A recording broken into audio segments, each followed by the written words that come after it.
Hello and welcome back to Through the Eyes of Enji, my little charity event where I'm trying to watch 101 films in 12 months, raising money for We Are With You and the Shortbury Village Players. We Are With You are a confidential service for young people and families affected by drugs and alcohol in Shropshire. Their work includes information, support and advice about drugs and alcohol, one-to-one support, group work, parent-carer helpline, help to make decisions about lifestyle, links to other services, early intervention and harm reduction. We're also supporting the Shortbury Village Players. Now, if you've known me for any amount of times, I'm sure you're aware of the Shortbury Village Players. They're a small community theatre group based, unsurprisingly, in Shortbury. They put on pantomimes, murder mysteries, Shakespeare, you name it, we'd probably try it. Now, if you've struggled with mental health like I have at times, then you might well understand that the idea of losing something like the Shortbury Village Players is just too horrible to contemplate. So, before I start this week, I just want to apologise for the delay. Real life has caught up with me a little bit, and this film was a little difficult to track down. Whether or not it was worth the efforts? Let's talk about that, shall we? So, Metroland, released in 1997, directed by Philip Saville, written by Adrian Hodges, based on the novel by Julian Barnes, starring Christian Bale as Chris, Emily Watson as Marion, Lee Ross as Tony, Elsa Zilberstein as Anik, and John Wood as the retired commuter. In 1977 London, after about 10 years' absence, Tony, Chris's best friend, suddenly reappears in London to bring chaos and doubt into Chris's calm, tranquil, slightly boring, predictable life. Chris starts to remember his carefree youth as a photographer in Paris when he lived with and enjoyed a quick affair with Anik. It was also in Paris that he first met and fell in love with Marion. The temptations and pressure exerted on Chris by Tony to return to their former carefree life of sex, drugs and rock and roll soon starts to have an impact on Chris's marriage. Within about 2 minutes of the film starting, I started getting little flashes of nostalgia for the 90s with the old Asda signs and just the general low-down look of London. It felt like a 90s independent film.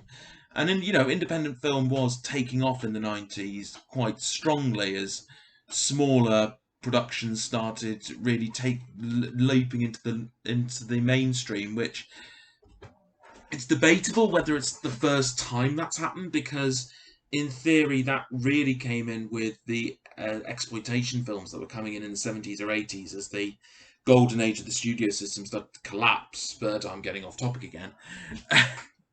So the film it feels like a passion project, and that passion bleeds through the entire film. The film's really hard to get a hold of, and that's why this review's a little late. I managed to get a hold of a copy of it. Annoyingly, the scenes that are based in Paris didn't have French subtitles, so it was down to my very rusty French and a dictionary to try and work out what was going on. By about the midway through the film, I was thinking this film would fall into the same sort of category as the most recent Joker film with Joaquin Phoenix, where I've watched it, glad I've watched it, but it goes on the shelf. I don't ever need to watch it again because it was going to hit me deeply or emotionally, and this film, by the end, hadn't hit me deeply. And it took me a little bit of time to actually work out whether I liked it or not. I'm still not sure if I liked it or not, because, well, let's get into that. Okay, so for the record, I haven't read the book it's based on. But before I go deeper into what the film's trying to say and whether it actually manages it or not, I just wanted to point out that the costumes, locations and everything, the set design, it definitely captures 1970s Britain, especially with the rubbish on the floor of the trains, how everything's just a bit run down, the suburbs are coming up, and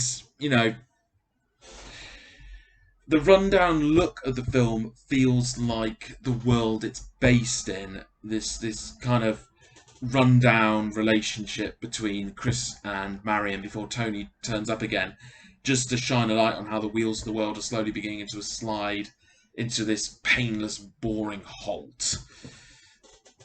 It's the Metropolitan line in the film is kind of painted as the heartbeat of the world, with everyone who encounters it, from the retired commuters who've ridden it for 50 years, and has watched it slowly become a cancer rather than an excited heartbeat, to Christian Bale, who, when he's playing himself as a teenager, and that doesn't quite work, by the way, but that's by the way. When he's taking photographs of the trains early on, and he's called on it, he just notes that there's nothing else really to focus on round in the area. And the tagline of the film, and it's actually a line in the film as well, is that Metroland isn't a place, it becomes a state of mind. And when you start to really dig into that idea, then that's becomes quite interesting, because it becomes slowly and increasingly obvious is Chris is trying to work out whether he made a mistake leaving Paris and his dream of being a photographer and slipping into the same life that his parents had, living close by, where he grew up, having marriage and children, and following the lines that have been set down for him by his parents and generations before them, rather than having this free and happy lifestyle with no end in sight, but also with nothing left behind when Chris moves on, and which is much like how Tony lives, and not having the security of a happy, if slightly boring home life with a loving but also slightly boring wife. And this idea is kind of supported throughout the film by hallucinations that Chris is slowly having. And I was starting to think by about the midpoint, which is weirdly when these hallucinations kind of stop. I thought there was going to be some like big twist that these aren't none of the people in Chris's life are actually really there, and that he left everyone in Paris and has been living on his own since. But this film is either not that type of film, or I think it just might not be clever enough to pull out something like that, because Chris's hallucinations are honest with him about what he left behind in Paris, and also has these vivid dreams that may or may not have actually happened. It does become a little muddled, which is with Marion saying it's okay for him to have affairs, but she'll still do his washing and ironing for him as well. Take that as you will. Maybe the film's about the compromises of adulthood, and perhaps is trying a bit too hard to be about that, because which is kind of ironic, really, when you think about the fact that I'm sitting here trying to dig out some deeper meaning to Metroland, when maybe there might not be anything there to mine out, and this film might not be what it thinks it wants to be, and might just be an unoriginal and really predictable film about moving away from your home and being inevitably drawn back there, and maybe this is who Chris was all along. I mean, there is something worth looking at the differences between the two characters of Chris and Tony, because they're in the same position in a way, because Chris is trying to move away from his past and resents Tony for still having the same lifestyle that Chris once did, with the no responsibilities and the ties of adult life, and being able to go out and get drunk and come home and not have to worry about children, and yeah, you get the idea. But at the same time, Tony really resents Chris for leaving him when they were supposed to be on this great adventure together, and have this kind of hinted at but never really looked at closely little rebellion against something that, again, isn't really covered in any way, nor is the fact if they actually saw each other in Paris covered, come to think of it. Or actually thinking about it, there's an awful lot of this film that they don't really cover. Maybe the problem I couldn't connect with all this is because there's a lot of films that have covered similar issues, both better and with less, not particularly erotic love scenes. And maybe the why I can't connect with it is because Christian Bale's kind of crap in the role. I've never been a great lover of Christian Bale. Siobhan, if you're listening, I'm really sorry. And it's regardless of what he plays, because he doesn't seem to be able to move much on an emotional scale, apparently, unless he's screaming at lighting technicians. And if the intention is for him to remain this stiff, awkward, upper class flapper, then okay, fair enough, he's fine.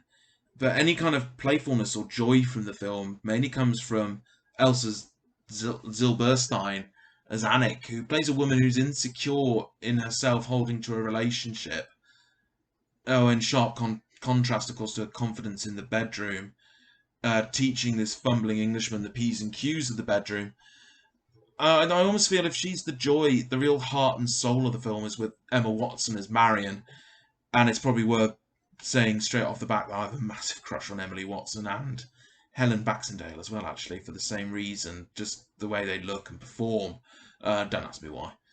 Anyway, Marion seems the opposite of Annick because she appears more confident in herself outside the bedroom. In fact, she actually reads Chris straight away, just saying, "Yeah, you will get married," because he's not original. Not original enough not to. But it slowly turns out that Chris's inability to communicate with her has actually meant Marion has actually got different shades to her character and actually understands Chris better than he knows. But then, again, I'm reading too much into Metroland. I mean, one thing I did, without reading too closely into and felt about quite clearly from the get-go, is that Tony is an asshole from start to finish, and I just could not stand him. And he's not in the film a great amount, thankfully, because he's just... The actor playing him is fine. The character is awful. And it's just so on the nose how he's trying to free Chris from this prison he's established himself in. And it's really odd because Chris... It doesn't become clear why Chris wants to stay in this life. Even when given ample opportunity to leave it, he wants to stay in it, but it's not clear why. And maybe that's because we never see Chris and Marion getting together. We never see the moment when he slides from living in France. And whilst it's kind of insinuated that he comes home because he might be homesick, or he might realise that he wants a secure life in England. That little chunk of film, that little bit of the story as to what was the catalyst for Chris leaving Paris behind, is I'm either really dumb and missed it, or that bit's just not in the film. You can leave comments and tell me. I might even read them. Anyway, sorry, meandering again, because I'm reading too much into Metroland again. And the simple truth is, if I took Metroland at face value, then it's a very by-the-numbers, predictable coming-of-age story with considerably more flesh on display. I now see more of Christian Bale than I ever really needed to. And it uses the backdrop of Paris as some mystical, romantic place where dreams come true. And if you're wondering, yes, this was 4 years before Moulin Rouge. With all of that in mind, having read through it now from my notes, I can't recommend seeking out Metroland. And ultimately, that just comes down to the fact that I couldn't connect with it. And I felt like it was just something on in the background. I knew where it was going to end up. Like a train. And despite it not being awful and having holes in the story, I just found it a bit boring. And it's just light on the ground, and there isn't really anything to recommend going out and having to track down this kind of hard to find film. But you know, if on a 1 in 100,000 chance it's on TV, switch it on, have it on in the background. You don't have to review it. You can turn it off. And if, you might find something in it that gives you a chuckle, but you're not going to remember it the next day. Anyway, let's have a look at what we're doing next. So, next film in the pot we have got...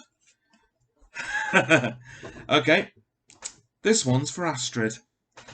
Next film we're going to be doing is Enola Holmes. So hopefully, again, I'm sorry that this one's late. I've lost my schedule a little bit. This should go out tonight, which is Wednesday. And then I'm hoping to get this Enola Holmes out on Friday. If not, we're going to go back to Sunday. Thank you for watching. Thank you for everyone who's subscribed. If you have subscribed, that was the next thing I was going to say. Everyone who's sponsored me.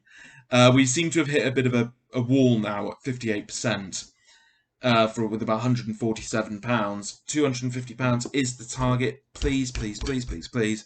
Throw me a few quid, throw me a recommendation. I really appreciate it.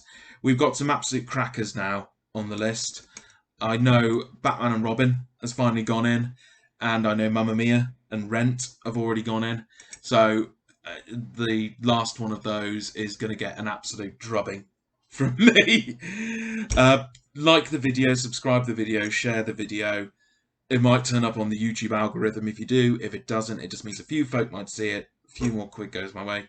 It's for a great cause, and hopefully you actually enjoy some of this. Okay, I'll see you in a few days with Enola Holmes. Thanks.